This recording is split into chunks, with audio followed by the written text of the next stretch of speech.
Welcome to the Center for Climate and Security's Climate and Security podcast. I'm your host, Dr. Sweta Chakraborty. Viewers will know by now that twice a month we aim to bring you exclusive dialogues with the world's leading thinkers, educators, civil servants, and military personnel working at the nexus of climate and security. I ask these experts to share with us their views and perspectives of how we can collectively prepare for this time of high consequence risk, particularly that of climate change. Today's podcast guest is retired Rear Admiral Jon White. Admiral White is a distinguished member of the Center for Climate and Security's Advisory Board. He is currently the president and CEO of the Consortium for Ocean Leadership, and prior to that, he retired from the Navy as a Rear Admiral. His final assignment was in the Pentagon as the oceanographer and navigator of the Navy, which included serving as the director of the Navy's Task Force on Climate Change and Navy Deputy to the National Oceanic and Atmospheric Administration. Jon, what an incredible 32-year career in the military. I look forward to learning more details about your tenure and hearing the stories and the people you must have encountered along the way. Thank you so much for joining me today on this podcast. Thanks, it's my pleasure. So tell me, what are the concerns that really keep you up at night? What do you think about when you go to sleep and gets you going in the day and motivates you? Well, once you're my age and you don't sleep enough, pretty much there isn't anything that keeps you up at night. Well, but I do worry about things. Especially in recent months over the last year or two, I really started worrying more and more that that we are too late, or we are getting close to being too late to take the action that we need to take. I feel like I'm on a Navy ship, and I've got about 30 feet of draft. That's the depth of the ship underwater, and we're heading towards shallow water, and we know it's not deep enough to keep me from running aground. But we're arguing over, is it 10 feet or 15 feet? Instead of turning the ship before we run into it, because it doesn't matter 10 or 15 feet, we're gonna run aground. I feel like the same thing is happening with our climate, with our ocean, and with a lot of our environment right now, is that we need to make some decisions and really take some action going forward. And I just worry about, we're just getting to that point of we're gonna miss our turn opportunity. Okay, so that's an interesting example you just provided. What is that analogous to in real life? What are the things that we're fighting about that are really inconsequential? Well, so we talk about, sea level rise. As a matter of fact, the National Defense Authorization Act just came out, was just approved, and it talks about all of our coastal bases in the future raising them 2 feet. Well, that's great, so there's action, but how long is it really gonna take to do that? By the time you plan it, by the time you get the money appropriated and everything else, are you gonna get those raised in time? So that's something that applies directly to our folks in uniform, our readiness of our forces, but to take those actions. We look at what's happening now. We see droughts all over the world like we've never seen them in our history. We see, of course, the fires in California. We see flooding every day in the news. There's flooding on the East Coast. Are we getting to a tipping point where our climate and therefore our weather on top of our climate and our climate and our weather on top of our ocean are changing so rapidly we just can't actually recover? Are we going to see fisheries die off? We're seeing our coral reefs dying and bleaching in massive amounts. And I just feel like we're getting to a point it may be too late to actually recover some of these things that are so important to the health of our planet and therefore us. Sure. And so the work that you're doing currently, where you're overseeing as CEO and president, is really focused on oceans. Why are you particularly interested in oceans, and what is it that you're most concerned about that led you to that particular aspect of climate change? Well, I was born very close to the ocean in Panama City, Florida, and I've been working with the ocean pretty much my entire life. I got a degree in oceanography in Florida as well.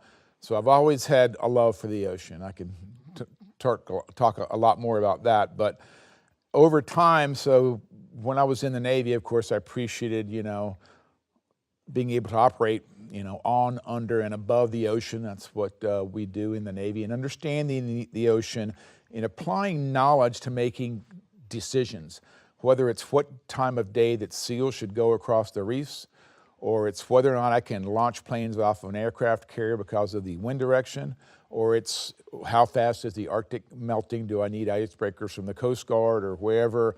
Which type of ship should I build? What type of operational plan should I build getting across the ocean? Or you can see how it comes to tactical day-to-day, hour-to-hour decisions all the way to long-term. So since I retired from the Navy, I really wanted to apply that same principle of taking knowledge and really using that to make the right type of decisions.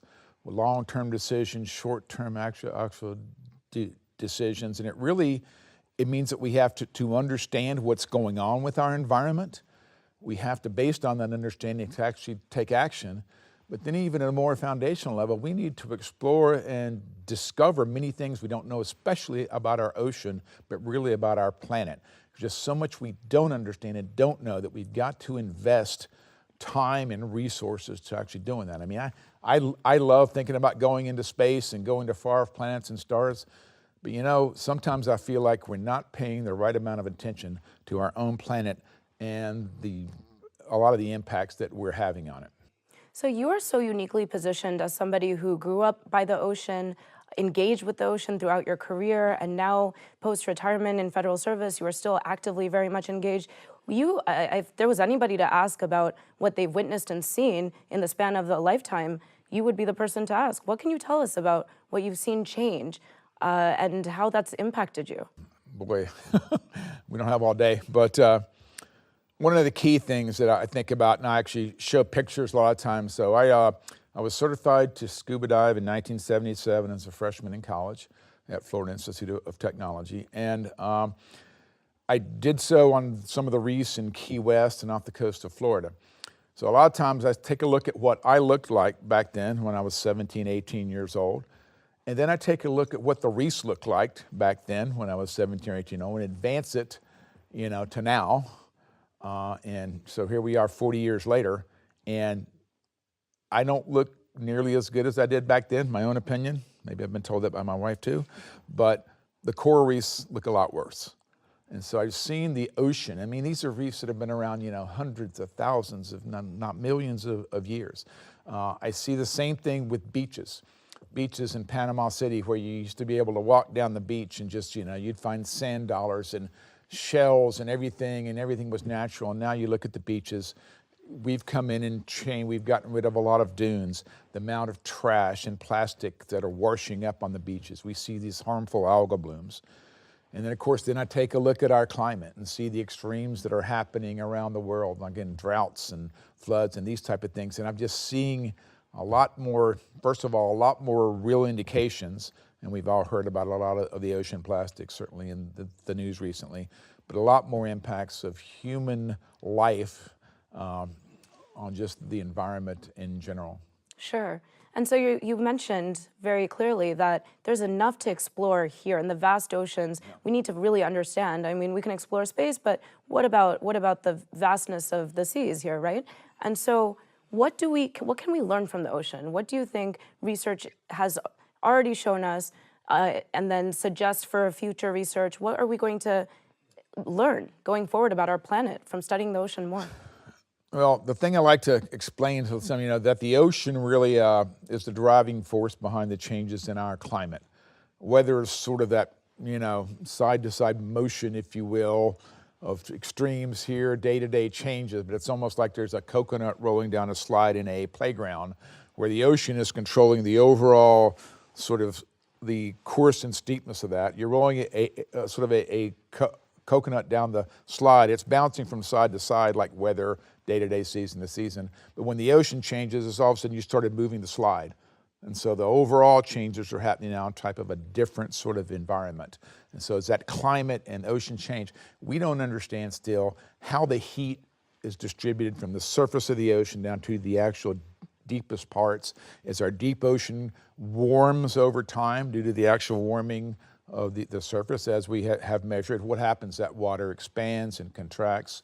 Then what happens, of course, to the ice that we have, both the ice in the ocean, the ice that is, on top of land, whether it's Antarctica and Greenland, and how does a warming ocean influence air temperature and then melt that ice, and then the sea level rise goes up, and that actually compounds itself. The other things we still don't understand is where's the breaking point in an ecosystem, an environment between, you've got sharks and tuna, and sharks are being overfished for their fins, tuna being overfished to eat them. So then our top line predators, that is changing. What about the impacts of ocean acidification and the warming? We've seen, I've talked about those coral reefs, but what about the loss of very small species from plankton to other things? And then with these top line predators, do we get to points where entire fisheries and ecosystems, whether it's deep ocean, coastal ocean, rivers and estuaries, understanding what's really happening? And then of course, once you get to understanding it, then can we do things to actually stop it? Can humankind come in? We're very smart. We know how to solve problems, but we can't solve problems unless we understand the entire equation. And that's what we still got to actually explore and discover and figure all that out. So the ocean has quite an impact. I mean, there's chain effects and there's ripple effects. And so what, in addition to the changes in the human-caused changes in the atmosphere that's warming the oceans, do you see as a direct or an indirect impact of the ocean temperature warming? So as the ocean temperature warms, as we talked about, we see our sea level rise. As the ocean temperature warms, we see our bleaching of corals, changing of species that inhabit certain parts of the ocean from a lot of fisheries. We are seeing fisheries move. Fish that used to be maybe off the coast of Maine are now going off the coast of Canada or upward toward the Arctic. Same thing from some of the lower latitudes. So we see a lot of that happening as well. And then it's not just the actual temperature. We are putting toxins or nutrients into the ocean from things that we put into the waters. You've seen what's going on in Florida right now with red tide. It's a type of harmful algal bloom, likely caused from the amount of nutrients that have been put into Lake Okeechobee in Florida, and that is leached out into the ocean.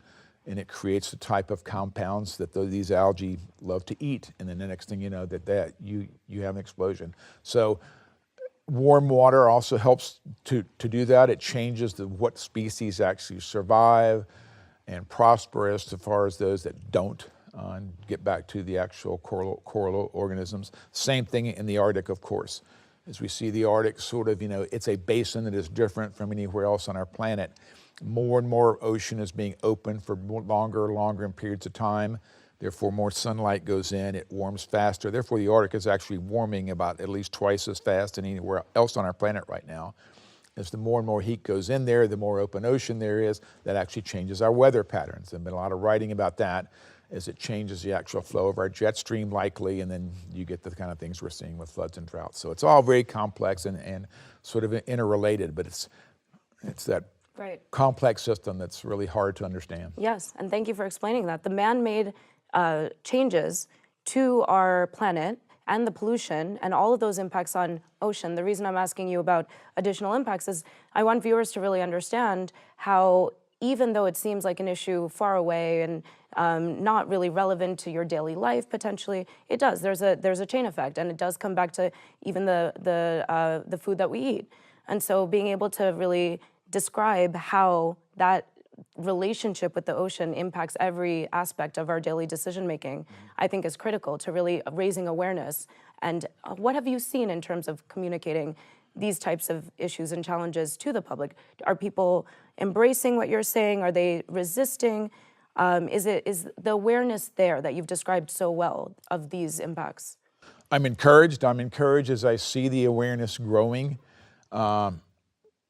I'm not sure it's fast enough, going back to my first point, what keeps me awake at night, if I were to actually stay awake, in that, so we see things about, like the ocean plastics, and we see Starbucks and McDonald's getting rid of plastic straws, which is great. It's a sort of a drop of plastic in a large bucket, but it's very important to start to take those steps. So I think people are finally starting to understand that there are huge impacts on the ocean and the environment, but we have to do more. I mean, what we're doing, the impact that we're having on the environment needs to be a number one priority.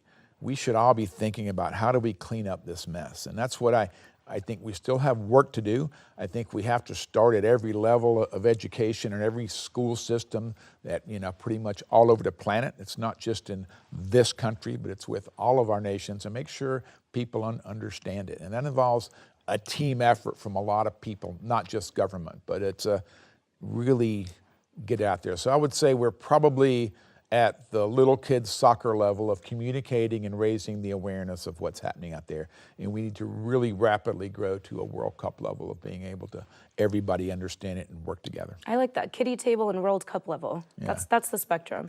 So we're getting there. We're getting to World Cup. But so the challenge is really communication, would you say? Is that what is stopping us from getting us to that point where we're all collectively acting? Well, I think it's, like I said, we have to make it a priority. We have to have leadership, and that's why I really think it's important for the USA, with some of our partners who have a lot of the science and a lot of the scientists for many, many generations, to take a leadership role. And I've, that's why one reason I'm in the job that I'm in, where I can go and talk to people in our government, whether in the executive branch or legislative branch or judicial branch even, about how they can help our nation lead, and then go forward and lead as a team and lead others. We have to be a global leader in this. We're the people that have the science. We have the understanding. So I think that leadership is very important, leading by example as well, and the kind of actions that we can take. And I don't think we're taking them fast enough, as I talked about. So we need to do that. I was very proud to be in the military and even be in charge of the task force on climate change. But that task force, like a lot of other forces, needs to do more and write less. So when you're going to spend money, whether it's federal money, it's private money, how do you invest in the things that are important, whether it's sea level rise, whether it's our reduction of the certainly use of oil and gas and greenhouse emissions? What are the investments in science and research to better understand what is going on and apply it to action? But one of the actions is to invest our scarce resources, and how do we come up with those resources, whether it's various types of taxes, it's profits, it's whatever, it's a blue economy as we look at a future. But we've got to figure out how to invest the right amount of money to take care of these critical problems, because without it, we're back to, we talk about it, we write about it, but we don't take the action. So what needs to happen to see that kind of investment? What is the type of leadership you're looking for to sort of put the money where their mouth is? I think it needs to be, it comes from pretty much every house that I talk about. It starts with the White House and the House and Senate over in Congress, and the various houses that are around there, the state houses, the local houses, even the outhouses, because that's what we're all going to be using if sea level rises and our sewers don't work anymore. But this in our common household, but it needs to be something that is done everywhere. I mean, nobody wants more crime. We all want to actually reduce the crime rate, right? And we take actions, again, local, state, federal. We always want to actually reduce crime. We have a crisis in this country on the use, on the overuse and addiction of opioids. So we see a lot of action happening and investment in resources to do that. And it's private, it's public. The same type of effort needs to go into climate, ocean, and the environment as well. We need to see it as a priority, and all those houses coming together around a common interest.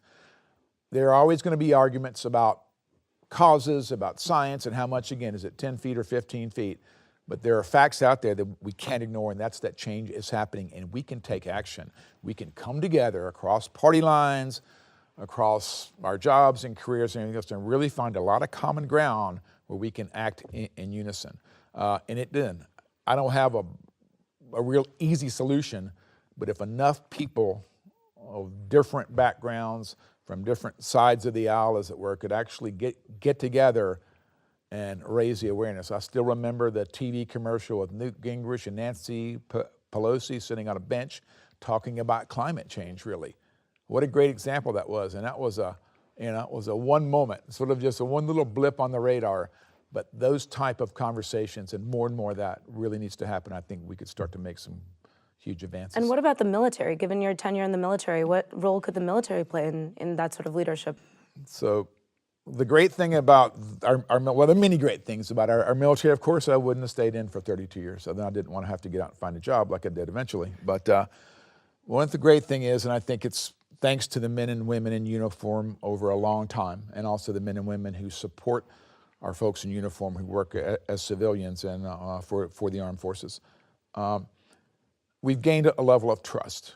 I mean, I like to tell people, sometimes I I actually jog to work through Georgetown sometime. If I wear a plain shirt, people don't even look at me. If I wear a rig Navy on there, people smile and wave and all this kind of thing. So there's something about our military that brings in a level of trust and respect. So more of our military leaders can talk about what they're doing, can be a voice. We've seen it with several of our leaders certainly in Navy and others, but we need it for it to be out front. This is a huge issue. It's important to our national security because of the conflict type of stimuli that are out there. As climate changes and people run out of food and water and housing, the basic needs, that acts as a catalyst for conflict in the future.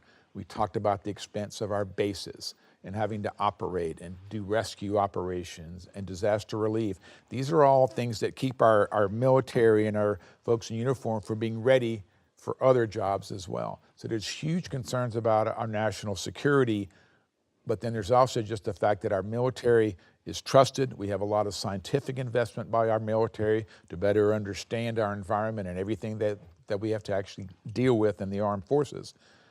Those voices, I think that can really be important, and we can really see even a higher level of leadership. Of course, that's why, the Center for Climate Security, I think, has been so good and successful, because you have a lot of retired military folks. And when you get a bunch of generals, admirals from all branches of the service who are sort of saying the same types of things, it gets people's full attention. I couldn't agree more. You have such widespread public support for the U.S. national security enterprise. And to hear this collective uniform messaging, I think definitely goes a long way. And so cheers to you and to everyone who served that is able to do that.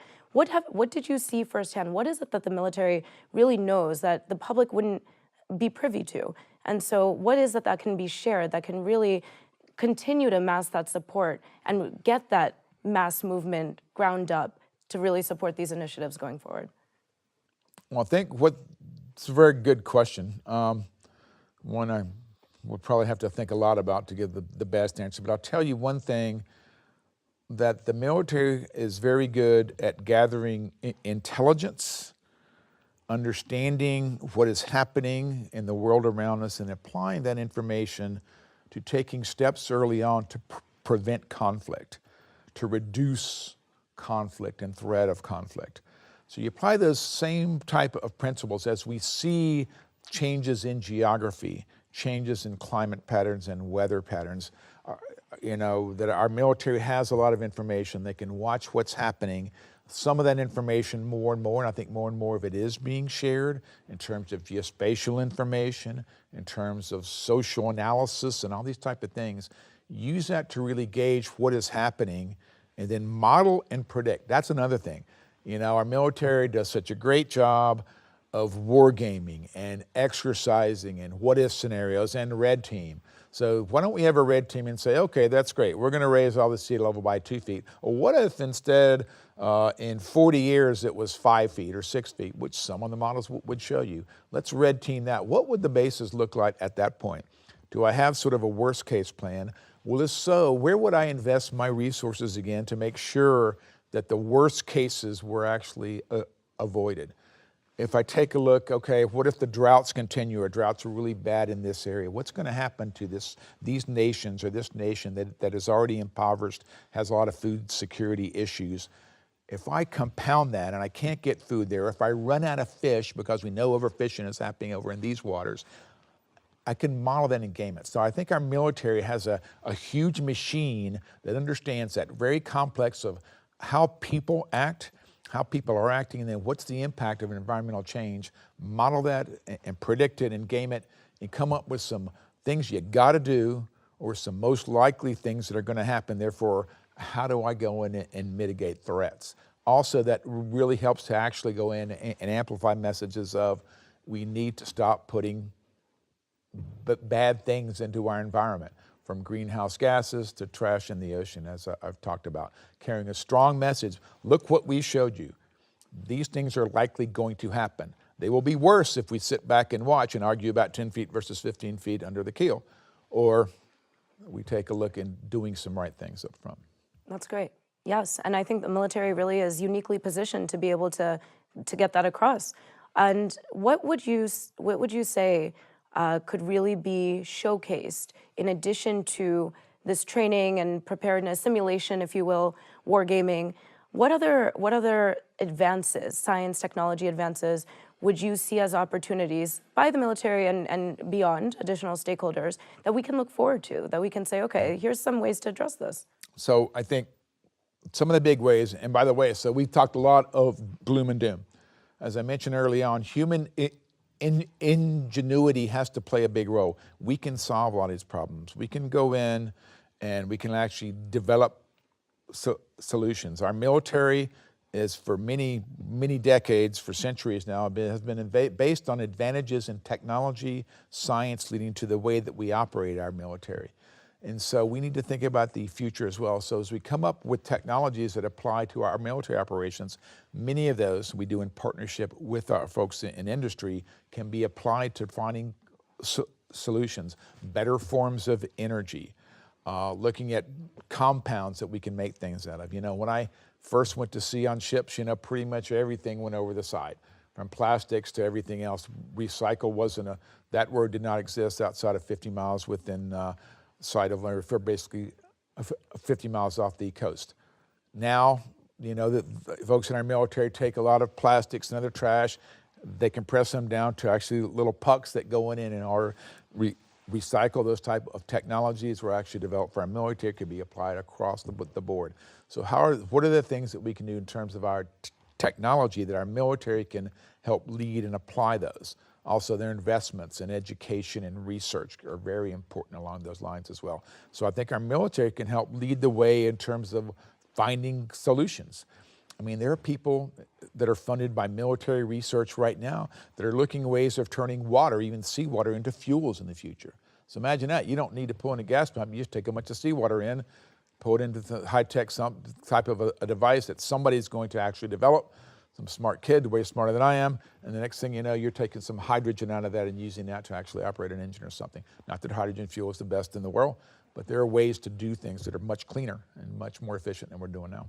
Well, this all sounds positive. You sound very optimistic. Well, if you're not going to be optimistic to some regard, then you might as well give up and go live on the beach and just be thankful for the days that you have, which, you know, sometimes I come to work here and I look at things here in DC and say, why am I working, you know, very long work weeks and things like that?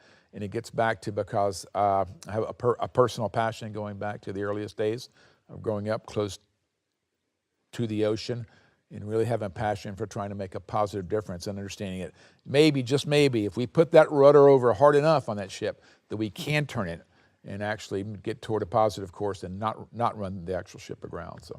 And that's such a fantastic analogy. And as much as I want to leave viewers with that, I actually want to leave viewers with, what would you say, as in addition to everything, the positivity that you provided here in terms of what we can expect in the future, how we can offset this, how we can really turn that wheel, what can viewers do? What would you encourage them to act on if they're interested and passionate, which they are, having listened to this? Well, yes, so I would say don't underestimate what you can do, what every individual out there can do. It's the old story of the kid that's walked on the beach. He picks up a starfish that's washed up during a high tide. The tide went up too fast. So you got thousands and thousands of starfish, and he's throwing a couple back in so they don't, you know, basically drought and die. And the guy walks up and says, well, why are you throwing that starfish back in? There's thousands and thousands, and probably most of them are going to die anyway. He says, yeah, throws one in. Says, yeah, but this one is not going to die. Well, maybe that's the starfish that goes in and actually reproduces and lays the eggs, whatever, and then you end up with a whole new colony, and the ones that died aren't there. One little action that you could take could have a lot more meaning than you know, in terms of making sure that you are, you know, getting involved in government, whether it's voting or wanting to lead. I try to get more and more scientists. We need scientists, especially physical scientists, to be involved in politics in the future. So getting involved in those type of things. Being active and just taking small things, but setting examples. The influence that you have on the people around you, the influence you have on, you know, kids, on, you know, parents, peers, all that. And don't forget about religion as well. I think that folks can have a huge impact. And I'm not a studier of a lot of religion, but I will tell you the little bits that I have done and looked into and talked to people, pretty much all religions have as part of them a foundation of taking care of our land and our sea, our land and our waters. That's sort of an ingrained thing that we're responsible for. And all you have to do is drive around the streets of DC, drive around and look at that, we aren't taking care. So little actions, cleaning up trash, picking it up, getting the plastics out so they don't go into the rivers, that go into the bays, that go into the ocean. And so all this type of thing. So I would just say act. It doesn't mean, sometimes it's more about just doing something and not doing nothing. That is some great, fantastic words to end with. Thank you so much, Jon. It's much appreciated that you've given your time and your perspective and really encouraged the viewers to take those small actions, because we ultimately all share this planet. We do indeed. Thank you very much, Sweta. It's been a pleasure to spend time with you, and I would love to spend more and more hours, because you know how passionate I am about this. Absolutely. We'll be sure to have you back soon. All right. Thanks. Thank you. Thank you for listening to the Climate and Security Podcast. We'd love to hear from you. Please tweet me directly at SWETAC or the Center for Climate and Security's Twitter handle. If you enjoyed today's conversation, please subscribe, write a review on iTunes, share widely, and finally, consider donating to the podcast from the Center of Climate and Security's podcast page, www.climateinsecurity.org/podcast, by clicking on Make a Donation. We will continue the series of conversations with the most prolific and dedicated folks in this space, and your support is greatly appreciated. Thank you, and please tune in again for the next episode of the Climate and Security Podcast.